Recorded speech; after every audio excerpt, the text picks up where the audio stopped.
Here we are. Are we live again? I think we're live again. We are starting our second episode of a 3-part series. Last week was Parental Alienation versus NoContact. Today we're talking about narcissism in the family.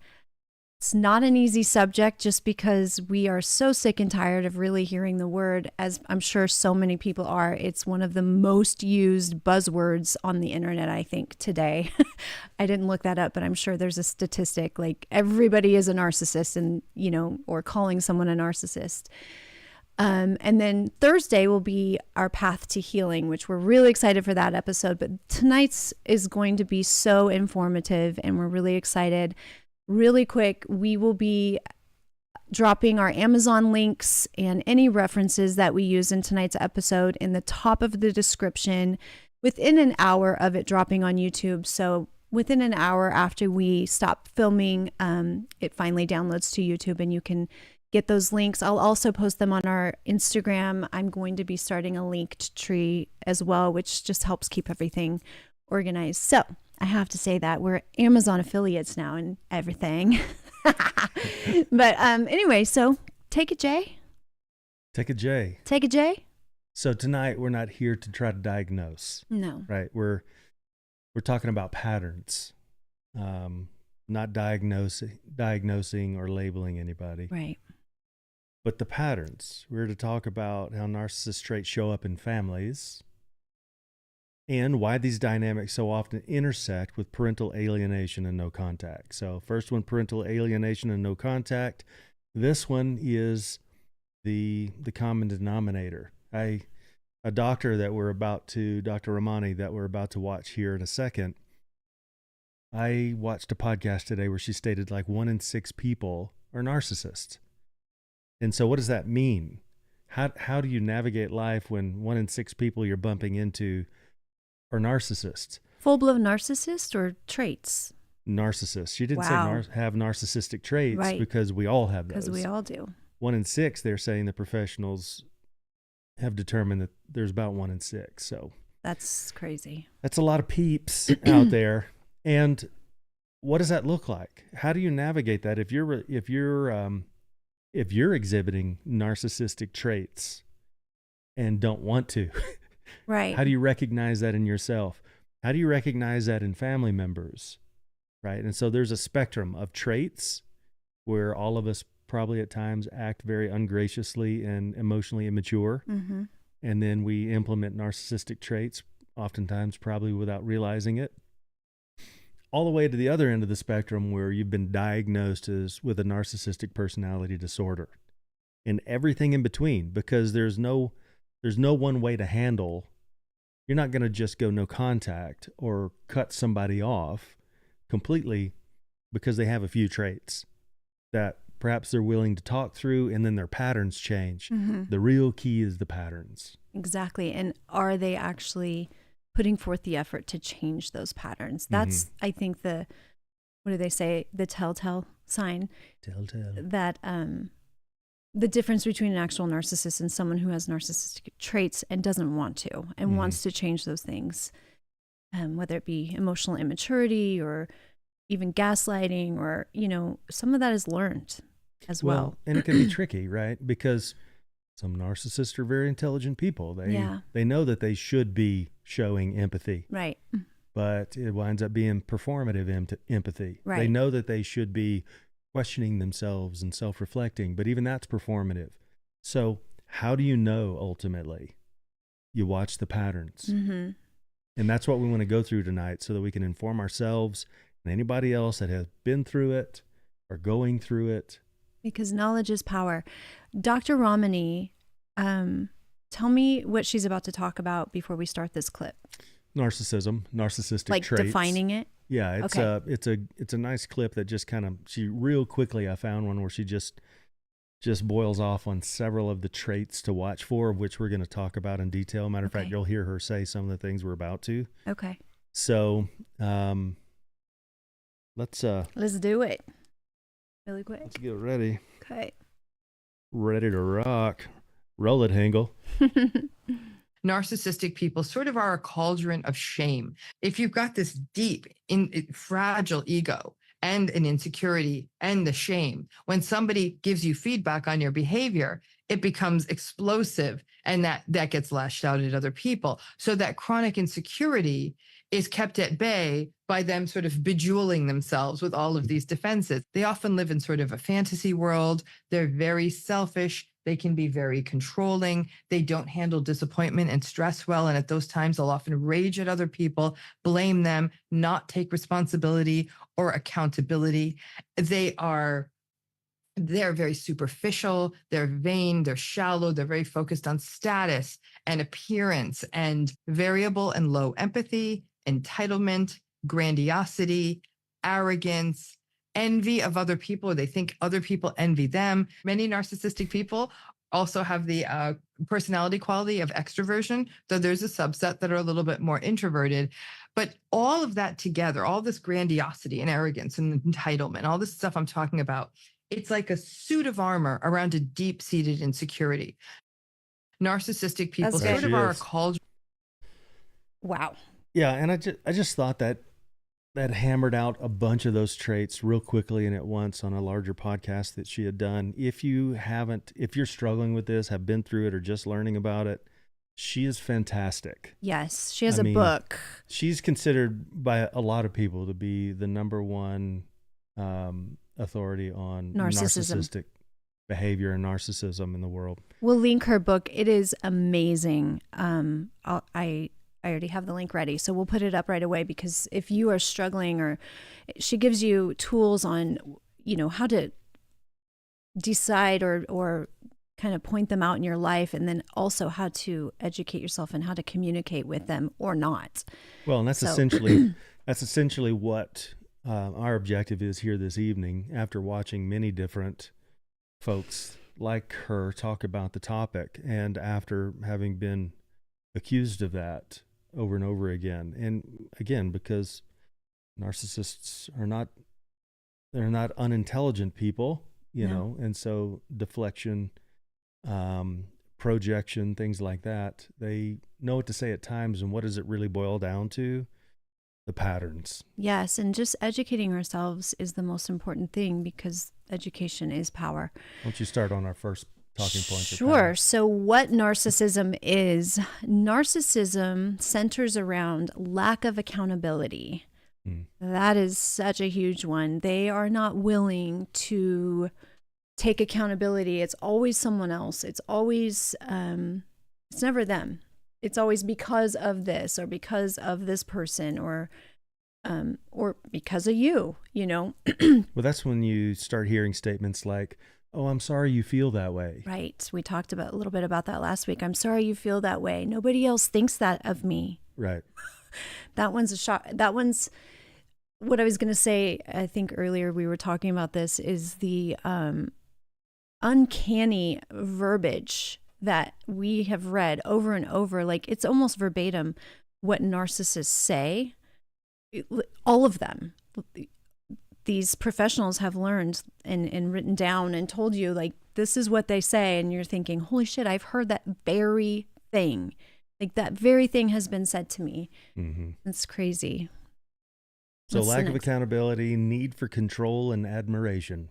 Yes, that's a big one. In one form or another, does this relationship that you're involved in or about to get into have this need for control or admiration from those around them?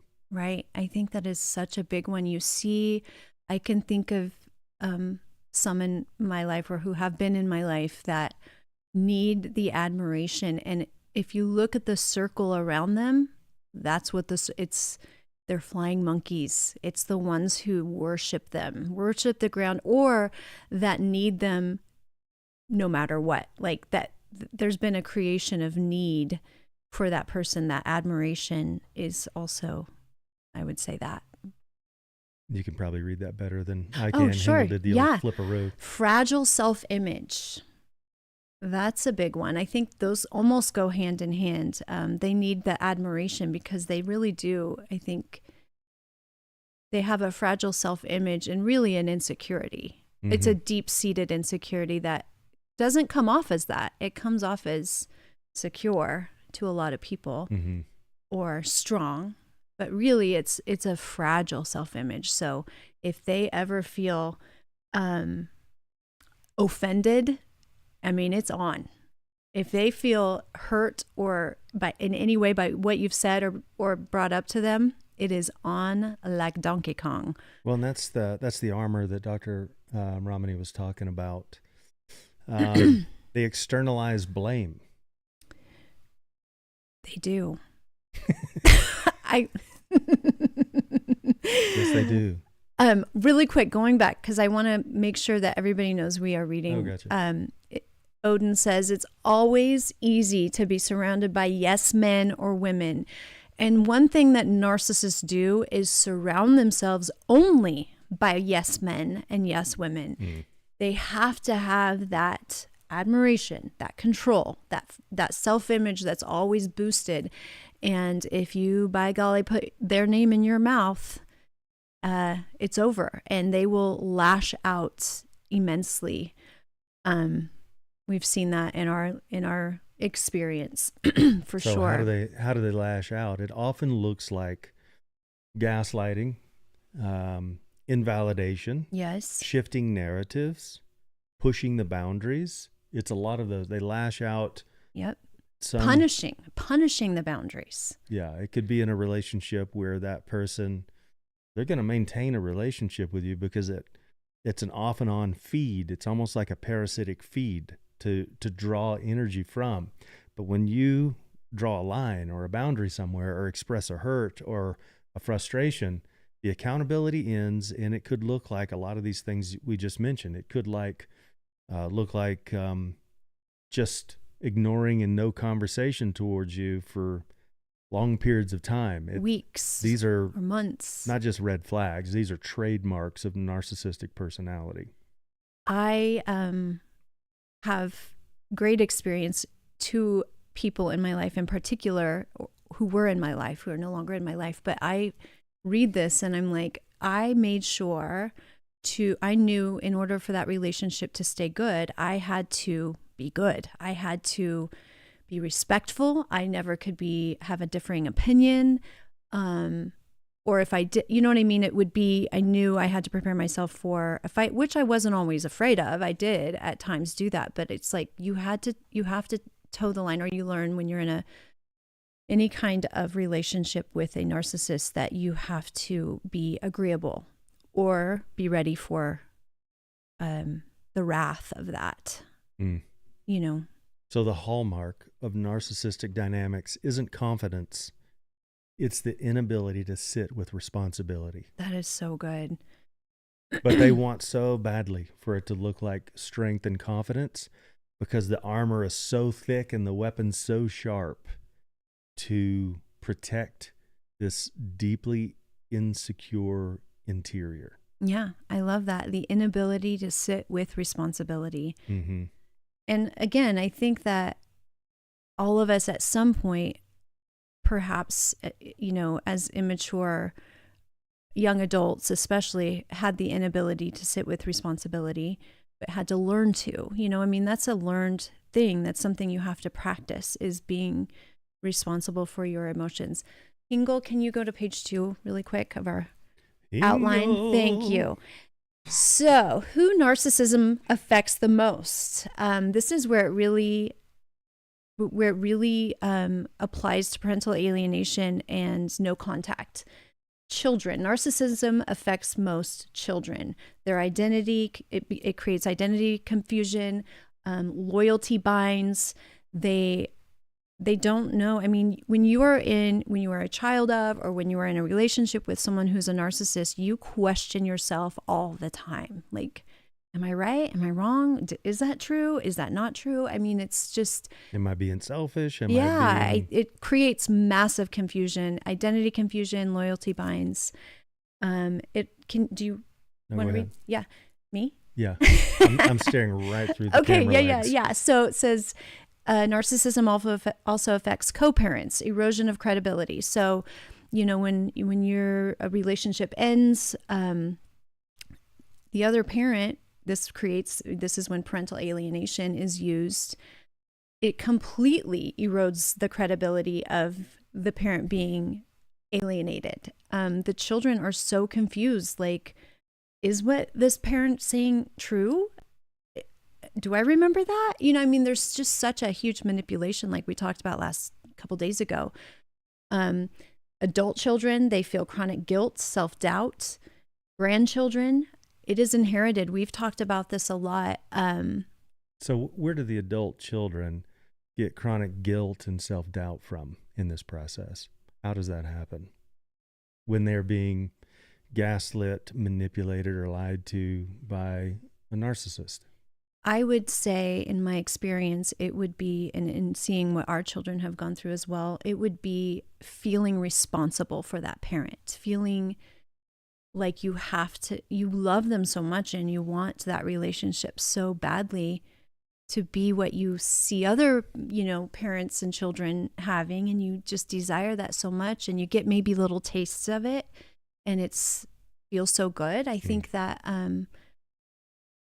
it creates self-doubt and guilt. Like I said last week, like, am I doing the right thing? Really quick, Whitney says they are also very dismissive of others' feelings and dismissive in conversation too, because they just take over and make it about them. 100%. That is absolutely the truth. They very dismissive. They gaslight you. You start to feel like, I'm confused now even at what part of the conversation we're even in, because they do take it over and make it about them. Emperor to Whitney says, very true. They dismiss everything that doesn't advance their agenda. Egoic agenda. That's a key word. Their ego is so fragile, a narcissist ego. And we all have ego. We all have, our shadow selves, and that's a very normal thing to have. But it's a matter of, do you let it take over? Do you give it the full reins and make it who you are? And I believe narcissists are led by their ego at all times. When I was wondering, Odin Slane said 0 confidence, 100%. I'm guessing he means 0 confidence. It creates 0 confidence in somebody dealing with the narcissist, or because of how you question yourself. I think maybe he can clarify that. But the comments are fantastic, and we'll stop if anybody wants to keep adding to the conversation. Yeah, definitely. We'll stop, because that's really what we want, is more of the conversation. Yeah, because we all, 1 in 6 people are a narcissist. So we all they've touched our lives, not in a good way. We all have experience with a narcissist at some point. We've been touched, and it's made us special. Yeah. So yeah, damn it. Let's see where we are there. Odin says 0 confidence in a narcissist. Yes, that's right. Totally agree. Yeah, it's that deep insecurity inside. Yeah, it is the mask is confidence. They put on a fake, confidence, and they look confident too. Like I said, they're flying monkeys, which we're not going to go too deep into flying monkeys, but if you don't know, look it up. It's a narcissistic thing, term that they have used, and it's just so true. They love to surround themselves with people who worship them, who put them on a pedestal, who believe them. Even a lot of them, these flying monkeys have narcissistic traits of their own, or tendencies, and it just feeds them, and they use them to spread garbage. So there's that. So let's look through what some narcissistic traits are. Narcissistic traits plus separation equal high risk for parental alienation, as well as NoContact, and why. Yeah. The need to control the narrative, the intolerance of rejection, use of children for regulation and validation. So, I'm here to tell you that doesn't just happen with little children. No. The use of children for regulation and validation. That happens with adult children, 100%. Parental alienation, like we talked about a couple days ago, can very easily turn into, when they become adults, or if they are adults, NoContact. And that's definitely been statistically often does. It often does, and that's been our experience, and the experience of so many people. We get a lot of comments on TikTok, and thousands. And so sad, these parents, mothers and fathers in the system.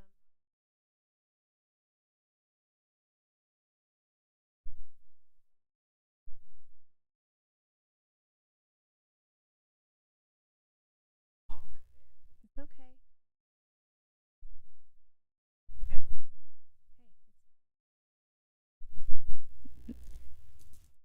We're good. We're back. Let us know in the comments. Make sure you can hear us. Can everybody hear us? We're back. Anyway, so Yep. Is it back, Marnell? Can you see? It looks like we're back. Okay. Can you see us? Somebody just give us a thumbs up if the audio's back. Okay, cool. So yeah, just how parental alienation can turn so quickly into no contact as they become adults. Yay. Here's the thing, right?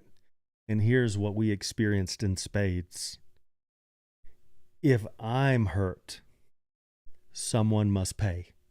That's a narcissist. Yes. They when I left my narcissist husband, it was within minutes that he basically said that.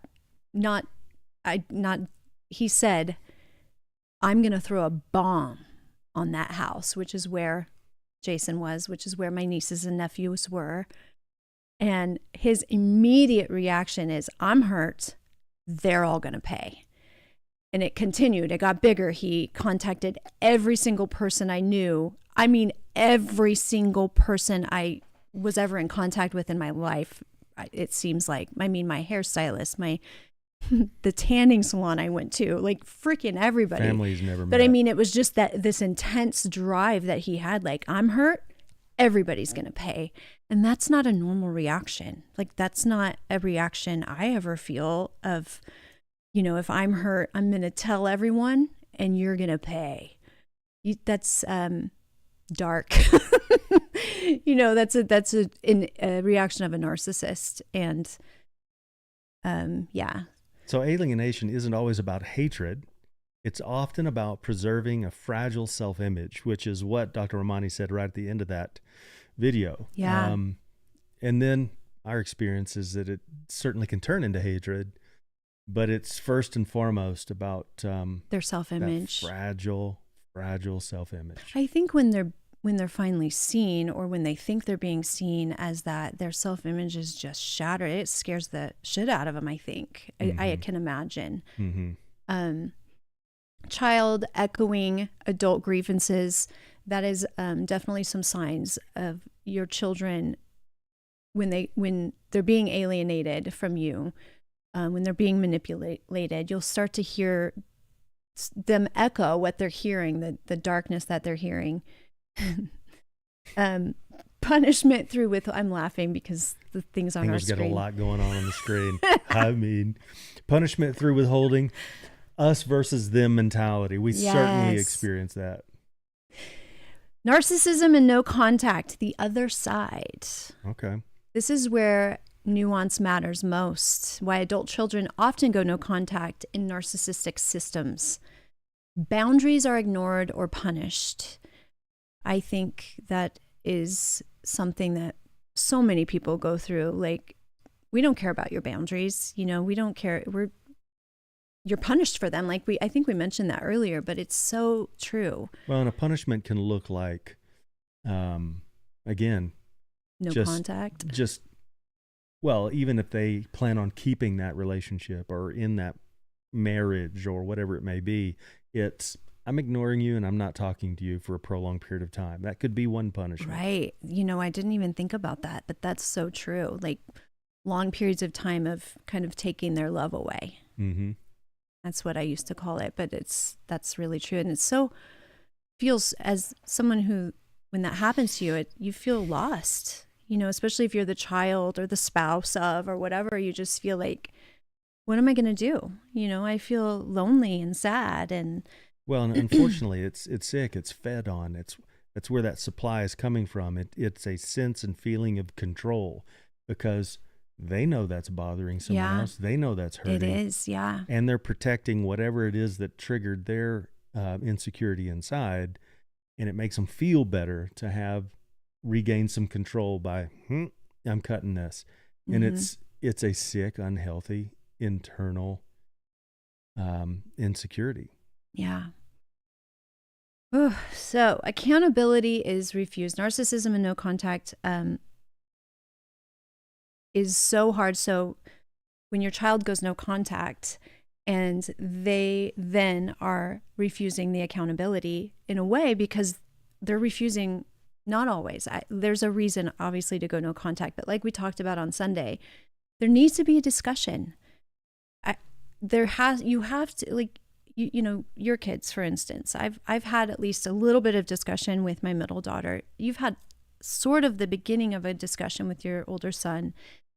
But you, I think, feel very rightfully so that there's never been an opportunity to say, hey, let's hear it. I want to hear these things so that there can be accountability. No, and for me, it, I'm still left to wonder, and in the healing portion, the next episode on Thursday, we'll get into how do you heal when there really is no contact. Like with you got really strong, hard, vitriolic, nasty texts saying you're not my mother anymore, and all these perspectives and things on going all the way back to childhood and so forth. Yeah. With mine, there was nothing, right? And so neither one of them is healthy. Neither one of them is good for us as parents, them as children, their children, or any of the rest of the family lineage. Because if you think for a second that is not going to affect you and your marriage in some way, or your children, and that trait be passed down, right, you're wrong. And that is clearly obvious, not just from the scientific or psychological community, but it's clearly obvious in experiential knowledge lived in these families. Yes, absolutely. Repair is impossible without that. No contact isn't chosen because someone is too sensitive. I'm sorry. Repair is impossible without mutual responsibility. I think that's a critical one, and we talked about it some in the last one. Mutual responsibility, because at this point, I think my kids are smart enough to know what we're talking about right now is a more healthy approach. Having the conversation, owning our shit, talking about what hurts, how we've hurt, whether we know it or not, and then moving on from that in a loving, healthy way that is going to take some time, because I am a different person. They're different people. Yes. And at this point now, whether they understand it, believe it or not, they are mutually responsible for how that's affecting them, how it's going to affect their kids, how it's affecting me. And it takes both of us to fix that, to break that cycle. I know that we've talked about this over the years, because I think we just had this idea and expectation that they would come to us and say, and we were understanding, and still are, of, you hurt me. I'm hurt. I'm pissed off. Like, I don't like what you did. Like, the truth, like, just be honest, but be open enough to actually look us in the eye, look your father in the eye, and say these things, and talk about your love. I love you, because I know they love you. I love you, Dad, but I'm pissed. Like, I'm hurt. And to not even have that option was very difficult in the beginning, especially. And like you said, we're going to talk about how we have healed through that, going from freaking crying all the, at night, especially, or whenever we talk about them, it's gut wrenching when it's your children. It's gut wrenching. Here's the only way I feel like mine can justify that at this point, and it has to do with a worldview, or any part of my family, is there's a passage, and I've heard people say this towards family members or other friends that are struggling. They're going through hard times. They're doing things that are hurting other people or hurting themselves, right? I've heard, they've got a reprobate mind. And so the only thing you can do with a reprobate mind is, Paul says, turn them over to the devil for the destruction of their flesh, that they might be saved. Okay. And so perhaps they think they're daddy has a reprobate mind now, and I'm being turned over. I don't know.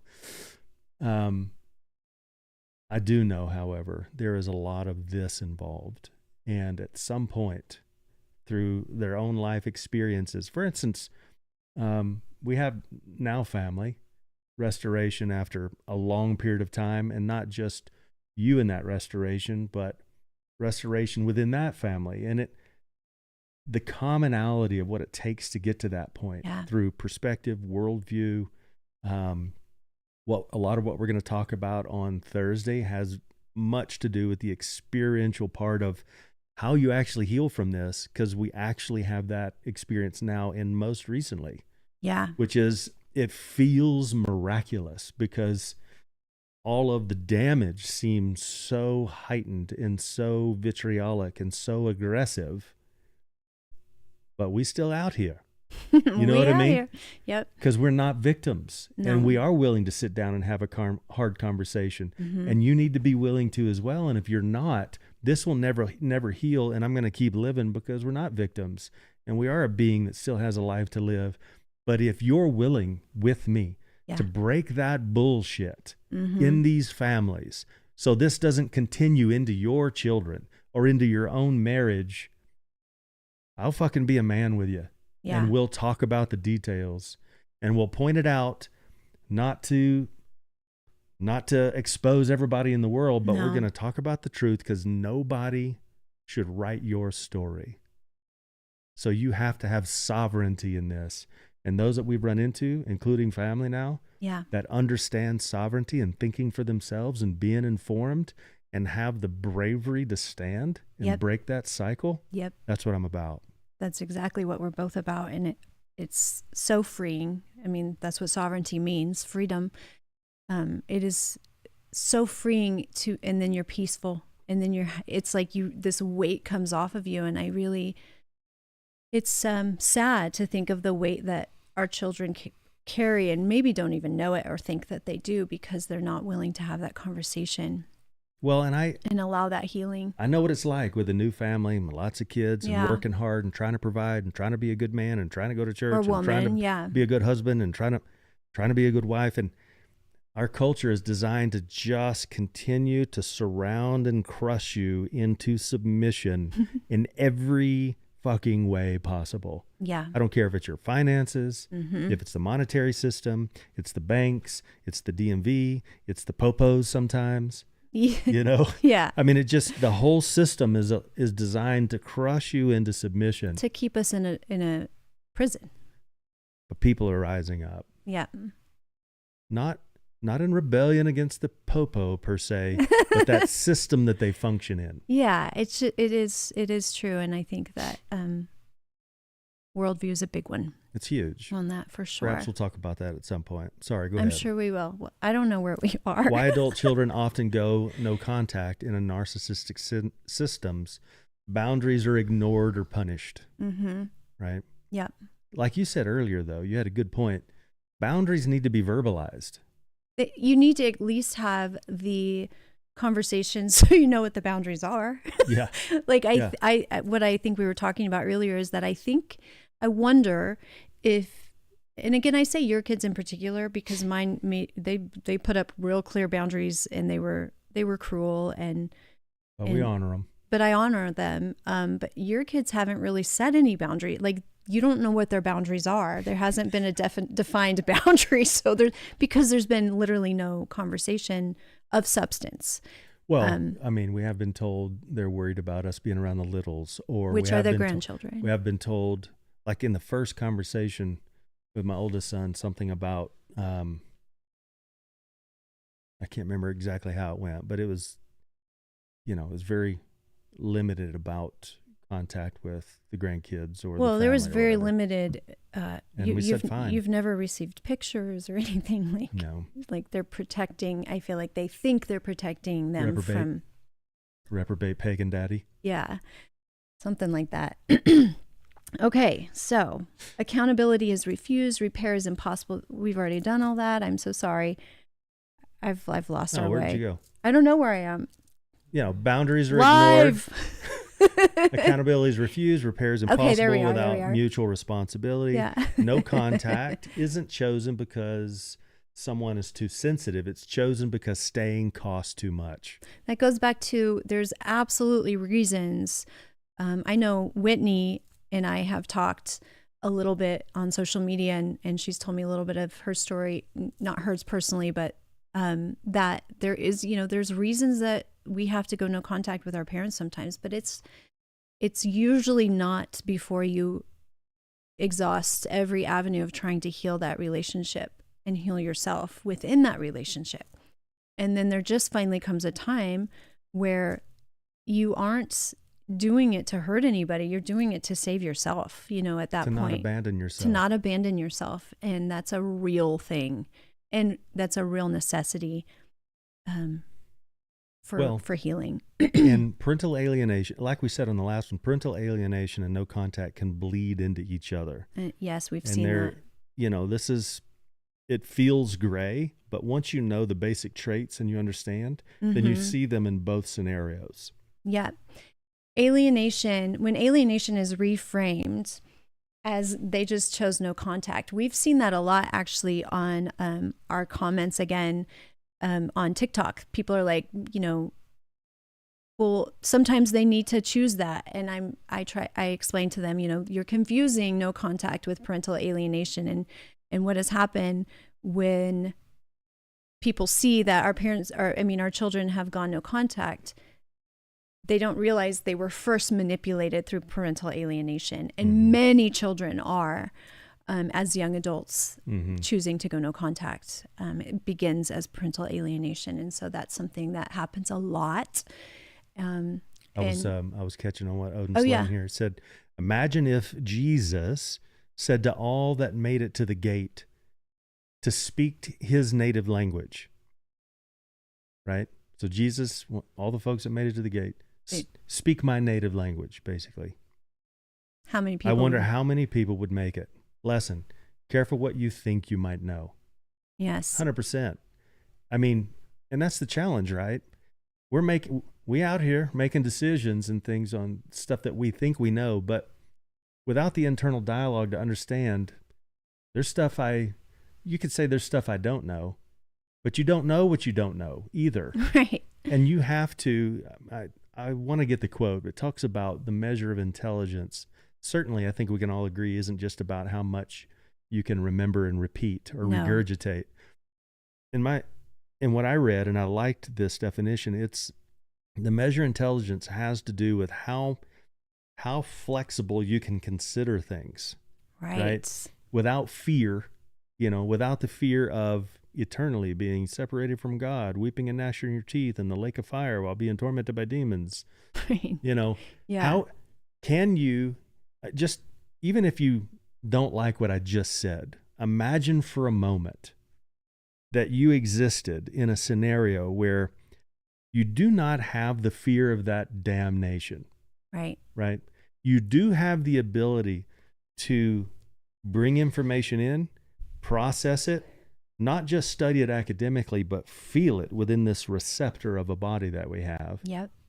And make a choice to live based on what you feel is right at that point, all the while holding it up here on the shelf in the pink matter in case something comes along and you're like, oh, that makes more sense. I need to make this adjustment without feeling like, shit, I got to get this right within this lifetime or before I get out here and get slaughtered on the highway or else I'm damned for eternity.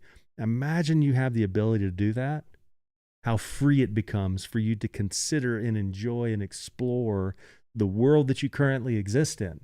Rather than what you and our family have been talking about, planting our flag so sternly in the dirt that you're going to die on that mountain and unwilling to consider any other perspective. It's really just fucking ego, because especially if you, in your ego and your unbridled emotional immaturity, have ripped off a bunch of lies, imagine now someone with the character to have to come back from that and make it public and sit in front of folks and say, hey, this was a lie I said, this was a lie I said, or hey, I was so emotionally manipulated. This was a lie. I believed. And I know it to not be true. Imagine what it would take, the tremendous amount of humility and character for somebody to back that up. I don't have to imagine. I've fucking lived it. Yeah. Right? And now everybody knows it. Right. Not because I'm so great. I'm not. I don't think that way of myself at all. As a matter of fact, you make me feel better about myself than anybody I've ever has been in my life. And I live with that shame for so long. But here is what I love and value more than anything. Having to go through that process, I'm a free fucking man. Mm-hmm. I'm free. Yep. I don't live in that shame. I don't live in that guilt. I made it right. I owned it in front of everybody. And now I can live on, and I have no secrets. Right. There's no fucking secrets. Yep. And if you're trying to hide something or you're embarrassed about your behavior and you don't want to back that up, you're the problem with your ego. That's right. That's exactly right. Sorry, I just went on a rant. No, it's there. good. I'm really holding back on the language too, because I could have gone so much harder. What is that? Secrets. What is that off of The Office?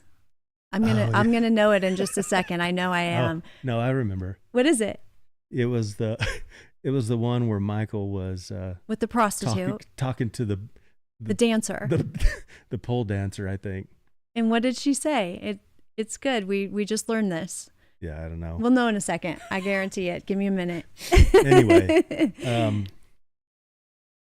so moving on. Let's find where we are. Let's find where we are. My goodness.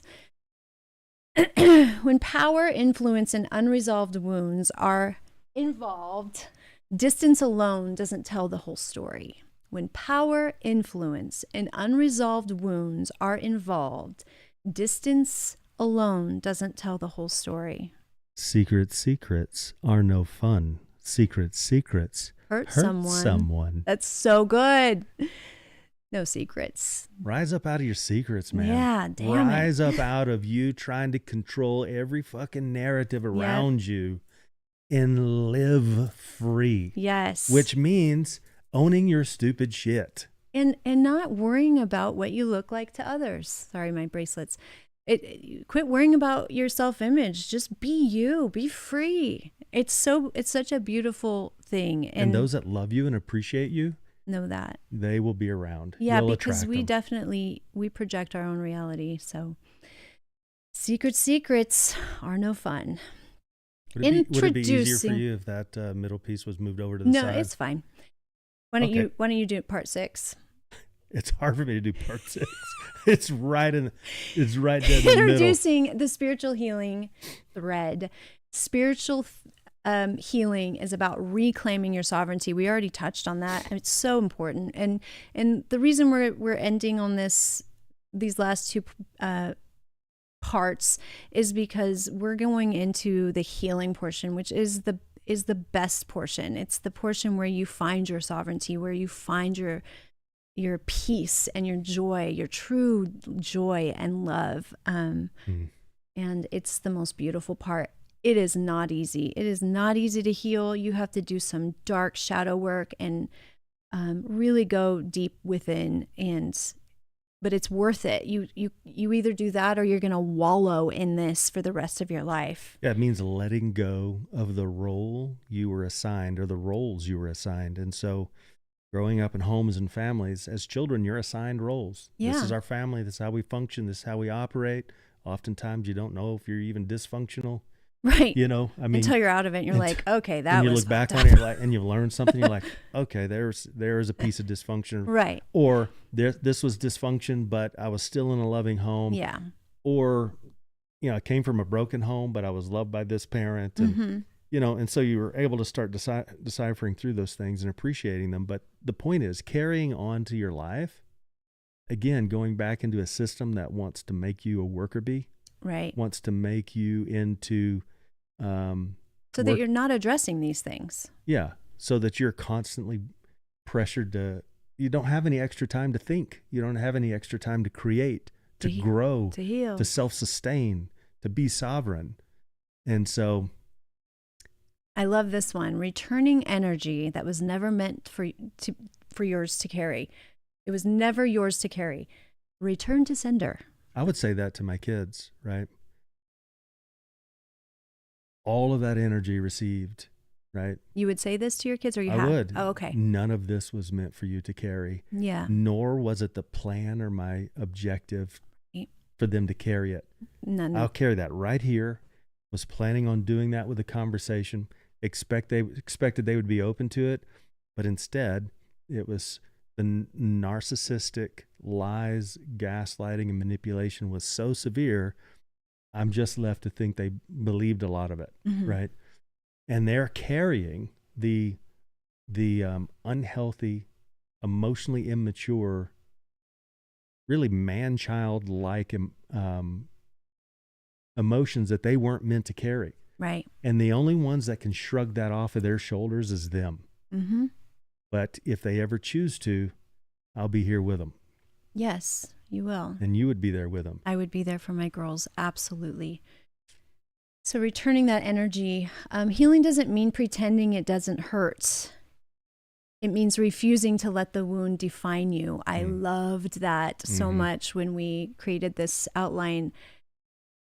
Not letting those wounds define you is so crucial to healing. Like I said, you either stay on that trail and you lay down and you wallow in the mud puddle that you could be crossing. You know, you either cross it and heal, or you lay down in it and you roll around like, you know, and just wallow in it and become a victim to it. And we as parents, especially who have gone through this or within any relationship, you have to choose to move forward. You have to not let it define you or your healing journey or your journey of awakening, because there's no moving forward until you face that. No. And spiritual healing isn't about forgiveness on a timeline. It's about truth, integration, and self-trust. Yes, That's truth. where we're heading in the next one. And that's why we sit here and talk about these things, not to call anybody out, truly. But this is truth. This is integration in our lives. This is us trusting ourselves and knowing that this is what we're meant to do right now. And it's been so healing within our family. I mean, more than we ever expected. And then the messages we get. Thank you for doing this. You know, I'm going through something too. Thank you for allowing me to write this, because I haven't talked about this in years. I mean, so many messages that just make us know we're not alone. You're not alone. We all go through shit. We all are in the trenches sometimes. And it's about coming together and talking about it and facing it and not letting it define us, and healing, learning to heal. And not to just be buried in that crushing pain the rest of your life. Right. You are a worthy being for living. You know, for those of us who perhaps didn't have the greatest relationship or connection in a marriage, thankful for those who do. But I didn't want to burden my kids. I mean, there was some aspect of being mindful of how much my kids meant to me and what I wanted to do and how I wanted them to go on and live their lives without this pressure of them knowing how, I mean, I would express how much I love them and how much they meant to me and things like that. But deep down inside, I knew for years coming that the day is going to come when they're all gone, and it's going to be like crickets around here. Yeah. Right. And so even if I were to have stayed, and so, I didn't want them burdened with that. So now I know that on my own, as an individual being of energy, frequency, and vibration in this world, I have a life to live, experiences to have, other people that I can resonate with.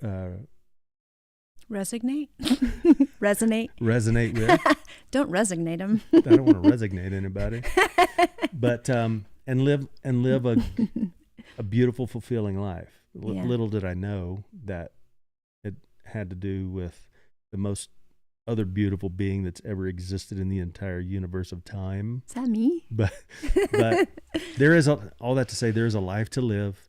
I know your pain. We know your pain of dealing with children that have gone no contact, or adult kids that have gone no contact. First and foremost, you got to self-reflect. You got to be able to listen and own your shit. But you have to be able to do that in a way where you can also speak your truth in love, in an emotionally mature way. And your child has to be able to hear you say as well, because sometimes there are narcissistic children or narcissist children doing things to the parent. It's not always one way. It's so convoluted and comes from every direction. Right. But the principles on how to recognize it, understand it, deal with it, self-reflect out of it, see it in others, those principles and knowledge is foundational.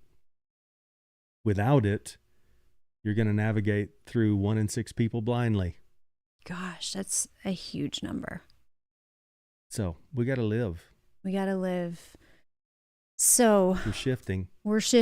Thursday night, we are shifting from understanding the dynamics of healing through them, emotionally, energetically, and spiritually, because insight, knowledge is powerful, but healing is what sets us free. Healing is what sets us free, and facing those things is the first thing with knowledge and an understanding of what you're actually facing. Yeah, you'll never be free letting those insecurities and lies just seep around through your veins. You'll never be free. You may act free. You may look free. You may be successful in life. You may make a lot of money. You may not. You may just you may think that you've got everybody fooled, but inside, you don't have yourself fooled. You really don't. No, there's still that ache and that pain until you face it. Yeah, and it may mean going all the way back to your own, sometimes for those who are actually diagnosed as narcissistic personality disorders or severely on that end, there is some deep, nasty trauma. Yeah. And I feel empathy for that. I am fortunate in that I didn't have some of those kinds of traumas. Right. But there is some empathy there. It is difficult to be empathetic towards somebody who's really strong in their narcissistic traits or tendencies, or are full-blown narcissists. It's hard to be. It's hard to be especially when you are being intentionally hurt by them. Yeah. That can be really difficult to have empathy in those moments, for sure. So I can even say, I don't want to hurt them anymore. No. So I'm out. Yeah. Who are you talking about in particular? Anybody who's I don't mean naming names. I mean anybody who's a narcissist, yes, where you've seen the patterns over a long period of time. You've tried to have the conversations in an emotionally mature reconciliation scenario, and it's just not going to happen. Yeah. To stay in that wrecks your own psyche. It does. And Dr. Ramani even talks about how a lot of times it's pointless. You're just giving them ammo. Yeah. So you're giving them what they're looking for. I highly, if any of you want to know more about narcissism, she's amazing. I'll link her book, like I said, but she's just so knowledgeable, and she's really just right out there with it. Yeah. I like that. In the next one, along with all of these details, Dr. Ramani and some of the others about learning what those traits actually are, being able to recognize them when you encounter them. I mean, shit, especially if you're looking for romance, or if you're looking for a partner or somebody to live your life with. Do not do that without spending some time in these principles and concepts of healing. Well, of being able to recognize. Oh, right. Before you go into, in case it's a narcissist. Do not do that. Right. And reclaiming your own intuition. Very important. Gaining the information, the knowledge, and then you'll feel it. You can feel it and see the patterns. You reclaim that intuition. Your nervous system is more regulated because you can approach a relationship or a situation in a way where you're less nervous about it, because you're grounded, you're informed, and you can start listening sincerely, truly. You can start watching patterns. What am I seeing? Before you expose yourself too deeply and get caught in the trap. Yeah. boundaries, being able to set sacred boundaries for yourself is so important, and to really know what you want those boundaries to be. I mean, this is all part of not just healing from narcissistic abuse or parental alienation or no contact, but really just healing. I mean, I think all these apply. Reclaiming your intuition, nervous system regulation. I've had to do all of these things, although I guess mine was partly because of being in narcissistic relationships, but I didn't realize that at the time until, I mean, we've had to learn these things through our life experience. Unfortunately, neither of us really knew what a narcissist was until it was being thrown at us. Well, and it didn't make sense until we spend time learning it. Yeah. And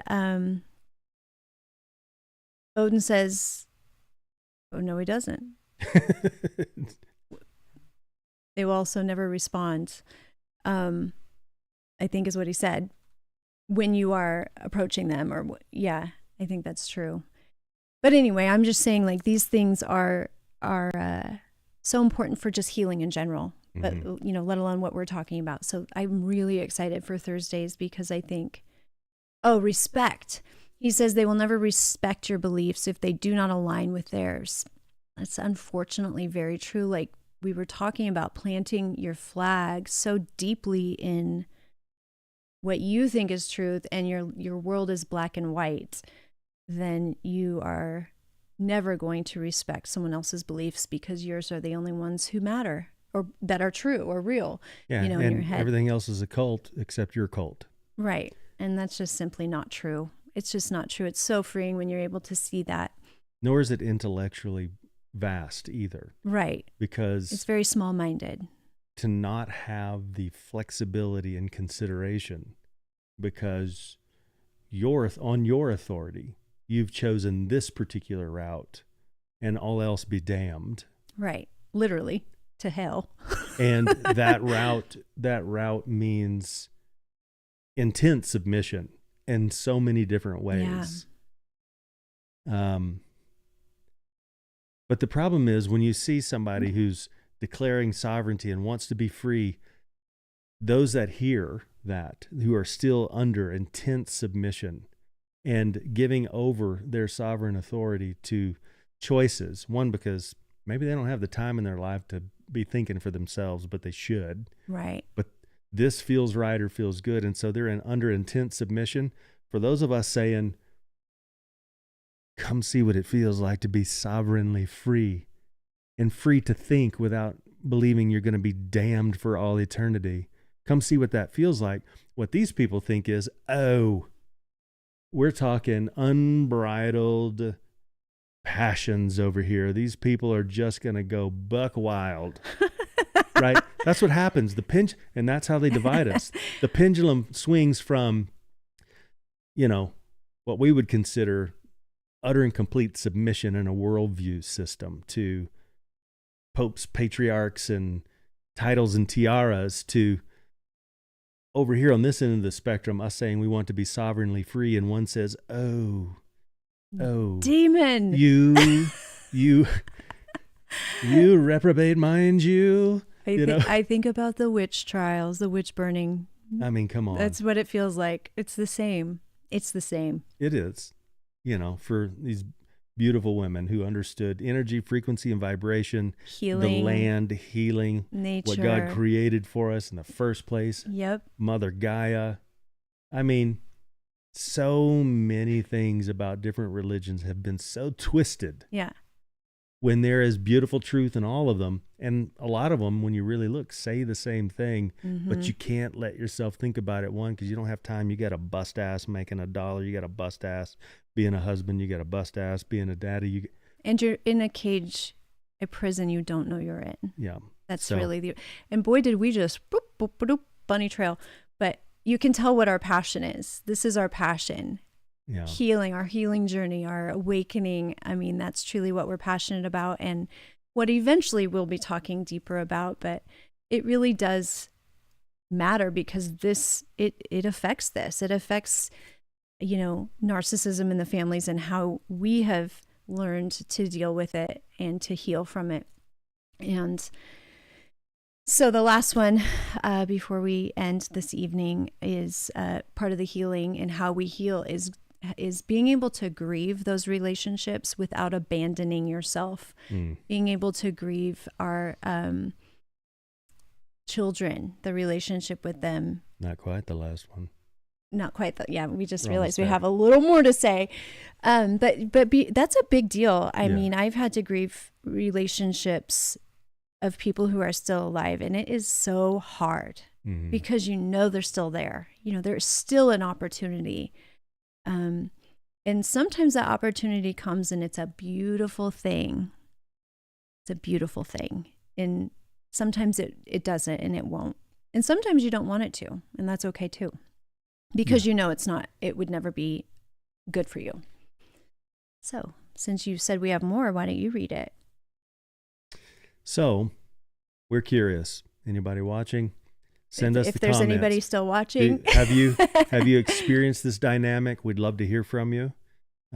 Share those experiences with us. What helped you realize something that and wasn't you can leave healthy? the comments later too. Like, what helped you realize something that wasn't healthy in a relationship you had, with your children or with your parents or with anybody, siblings? And what does healing look like now for you? And that's an important one as we prepare for next week. Yeah, We'd it's love to hear definitely that. important. What is healing like now for you? What has worked for you? And we're going to talk next week about what has worked for us and what is still, an ongoing healing process. Just because when it comes to your children, it's a different kind of pain. It's not, they're the fruit of your loins. I mean, they came from you. They grew inside my belly. They were a part of me, and that DNA is so strong within you. And I don't dismiss that it's very similar or the same for a lot of daddies. I don't think all, but a lot. And so healing from that is no joke, and it's something I'm excited to talk about. Yeah, you're not broken for needing distance if that's what you need. Right. Just be informed on how you need it, how much you need, why you need it. And you're not wrong for wanting truth. Healing begins when we stop minimizing what harmed us.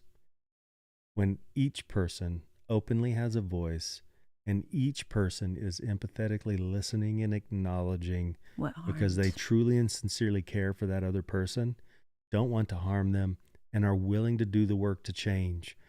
And I'm not just talking about saying, oh, I see what you're saying. I'm so sorry I hurt you.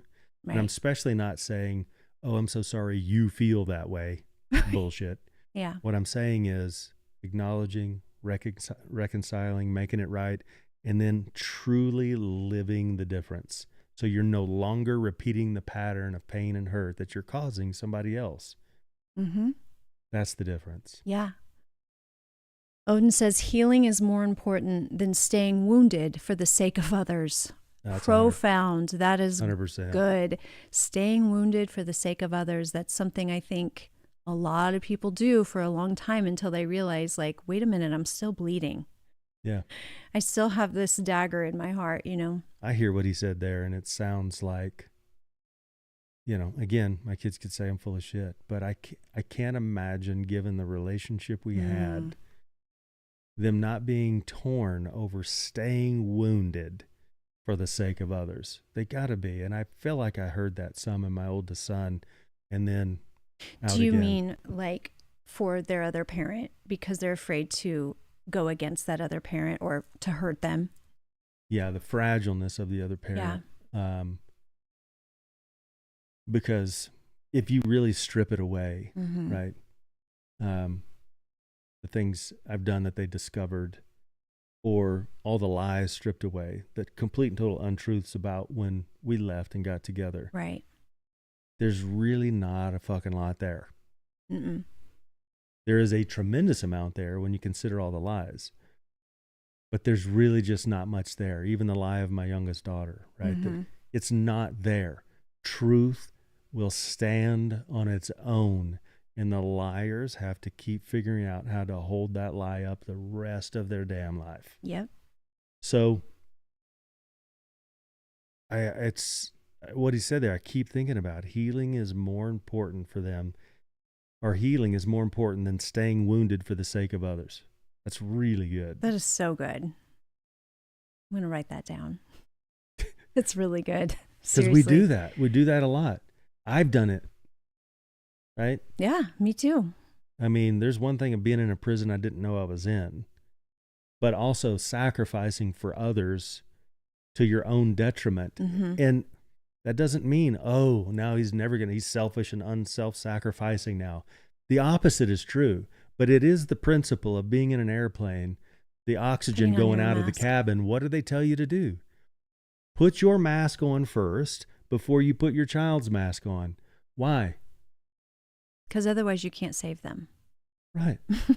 And so you have to come from a place of wholeness, fullness, mm-hmm. peace, to even be able to give back legitimately without all of the trauma, generational turmoil. Yeah. You have to be able to do that. Put your mask on first.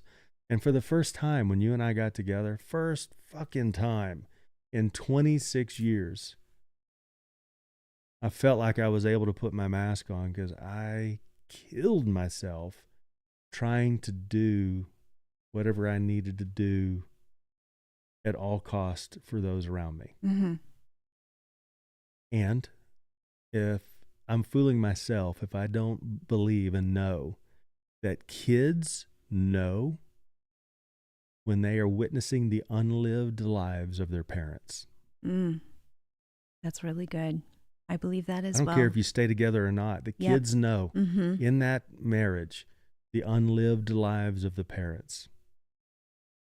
We could do a whole podcast on that actually, because, I could say so much more, but we're going over an hour. Okay. So we are excited for Thursday. I think it'll be a really good episode. Stay tuned. Don't forget to like and subscribe. I have to always say that, but we really do appreciate it. And we will put the links to the books that have truly helped us. We are never going to reference or link anything that we don't truly believe in. That's just no matter what, we would never do that. Nor does it mean we 100% buy into every last thing that particular author says. But right, if we recommend something, it's because that particular thing we recommended is profound. Exactly, and has helped us. Don't get that twisted. Yeah, no, I don't think we could ever do that because we don't know everything everybody says. Well, what I'm saying is people are, they refer to this person and they listen to them on the topic of something that we're referring to. Yeah. But then they go to something else and like, oh, wackadoodle. Right. And then they just dismiss it. That's part of that unintellectual flexibility I'm talking about. Yeah. So anyway. and scene. Thank you all for joining us. We really genuinely love you all. We're so appreciative, and we hope you join us on Thursday. When I put the link up for the live, really quick before we end this, when we put the link up for the live, you can get notifications of when we begin. So as soon as that link goes up, which I try to put it up a day before, you can get notified, which is kind of helpful. I know my son does that. He gets notified and up pops the podcast. So anyway, just a little advice there. But we love you guys. And we're scene super two. And scene again. Can they still hear us? I'd like to hear us.